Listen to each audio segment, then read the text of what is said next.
Doctor না, তুই doctor হইতে পারিস না। তুই হয়েছিস ডাক্তার নামে কসাই। গাড়ি এখন আসতেছে না, অফিসে যাবো।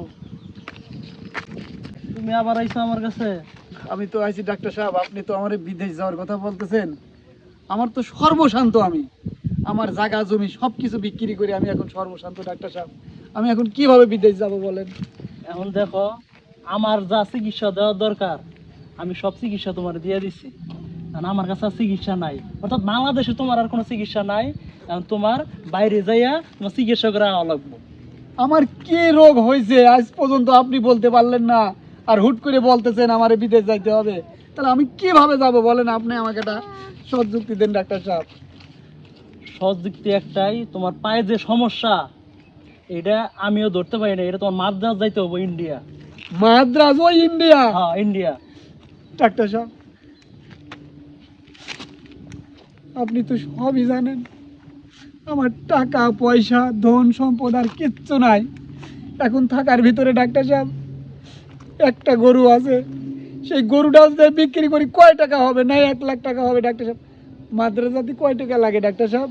মাত্র 10 লাখ টাকা লাগবে। আমার আর অর্থ দেওয়ার মতন আমার কেউ নেই ডাক্তার সাহেব। ডাক্তার সাহেব, দাঁড়াও দাঁড়াও, আমি আপনার পায়ে পড়ি ডাক্তার সাহেব, আপনি একটা ব্যবস্থা করেন ডাক্তার সাহেব। আমার পায়ে ধরে তো লাভ নাই, তোমার তোমার পায়ে সমস্যা। আমার যা চিকিৎসা ছিল আমার ভিতরে, যতটুকু আমি জ্ঞান বুদ্ধিতে আমার ডাক্তারি যত সবকিছু তোমার পায়ের উপরে করছি, কিন্তু তোমার পা আমি ঠিক করতে পারি নাই। যখন বাংলাদেশের ডাক্তার কোনো পা ঠিক না করতে পারে, তখন কি যুক্তি দেয় যে ইন্ডিয়া যাও, মাদ্রাস যায়, পা চিকিৎসা করে নেয়। কাউকে সঠিক চিকিৎসা দিতে পারবি না, তাইলে তাকে তোরা কেন সর্বশান্ত করিস? তোকে তো আজকে আমার বন্ধু বলতেও ঘৃণা হচ্ছে। ছি!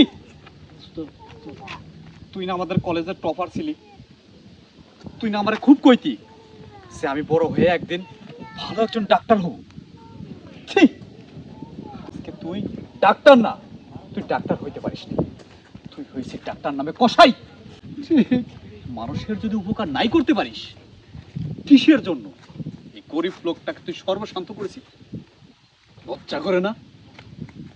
শোন, তোকে নিয়ে না অনেক গর্ব করতাম, কিন্তু আজকে তোকে নিয়ে না আমার ঘৃণা হচ্ছে। যে তুই আমার বন্ধু, এতটা বদলে গেলি তুই। টাকার জন্য শুনেছি মানুষ খারাপ হয়, কিন্তু গরিব মানুষের শেষ সম্বল নিয়ে যে খেলা করে তা আমার জানা ছিল না। আজকে তোর মতো বন্ধু দেখে না আমার সত্যি ঘৃণা হয়। দোস্ত, তোর মতো লোক আমার বন্ধু। আমিও তো ডাক্তারি পড়াশোনা করে আমার সর্বশান্ত শেষ করছি। আমার বাবার একটুখানি জমি নাই, এখন তো আমার জমি তো ওটা ব্যাক করা লাগবো। তাই বলে কি তুই শেষ পর্যন্ত গরিব মানুষের একটা শেষ সম্বল, ভিটা বাড়ি, সয় সম্পত্তি সব শেষ করে দিবি? এটার নাম মানুষ না। একটা ডাক্তারের প্রতি মানুষ কতটা আস্থাশীল হয় তুই জানিস? জানিস না? তোর প্রতি আস্থাশীল হয়ে এই মানুষটা তার ভিটা বাড়ি, ঘর বাড়ি সব বিক্রি করে তোর কাছে আইনা দিছে, যদি সে একটু সুস্থ হইতে পারে। আর তুই সেই গরিব মানুষের সরলতার সুযোগ নিয়ে। দোস্ত, তুই আর করিস না আমারে। আমি ওর যে টাকা নিছি, আমি ওর পায়ে চিকিৎসা হইতে যা যা করা লাগে তাই করব।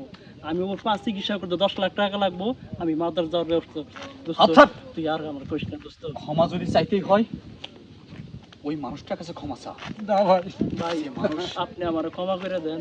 আপনার পায়ে যত চিকিৎসা করা দরকার ভাই, আমি আপনার বাইরে নিজে করে আনবো ভাই। আপনি কাঁদেন না ভাই। ডাক্তার সাহেব, আমি আপনাকে ভুল ভাই, আর বুঝছিলাম। বললেন না ভাই। ভাই, জান ভাই, আপনি যে এত উপকার করবেন, আমার যদি একটা বড় ভাই থাকতো, সেও হয়তো আমার এই উপকারটা করতো না ভাই। আসলে আপনি যে আপনার ডাক্তারের বন্ধু যে এত ভদ্র ভালো, আমার জানা ছিল না ভাই। আপনার কথায় দেখেন ডাক্তার সাহেব আজকে আমার সমস্ত চিকিৎসার দায়িত্ব নিচ্ছে। তারপর ডাক্তার তার ভুল বুঝতে পারছে। আসলে ডাক্তাররাও তো মানুষ হয় আমাদের মতন গরিবদের দেখার জন্য। আপনি কাঁদবেন না। দেখ, একটা মানুষ কতটা কতটা বিশ্বাস করে ডাক্তারদেরকে, আর সেই ডাক্তাররা যদি সরলতার সুযোগ নিয়ে যদি তাদের সাথে আমাদের জ্ঞান করে এটুকু দুঃখজনক হয়ে দাঁড়ায়, এটা সেই রোগী ছাড়া আর কেউ জানে না। আরে তোর যদি কোনো অসুস্থ মা বাবা ভাই বোন যদি ওই হাসপাতালে শুয়ে থাকে না, তাহলে বুঝতে পারবি যে স্বজনদের আর্তনাদ কেমন হয়, কষ্টটা কেমন হয়। তুই তো জানিস আমি যখন বিদেশে থেকে পড়ালেখা শিখেছি, তখন আমার বাবা হার্ট করে মারা যায়। বিশ্বাস কর, আমি বিদেশে থেকে শুধু কান্না করা ছাড়া আর চোখের পানি ছাড়া আমি না কিছুই করতে পারিনি। শান্ত হও, দোস্ত, শান্ত হও। আমার না বাবার পাশে আমি দাঁড়াইতে পারিনি, জানিস। সেদিনের পর থেকে আমি ভেবেছি আমি এই বিদেশে থেকে যত টাকা উপার্জন করব সমস্ত টাকা গরিব মানুষের মাঝে বিলিয়ে দেবো।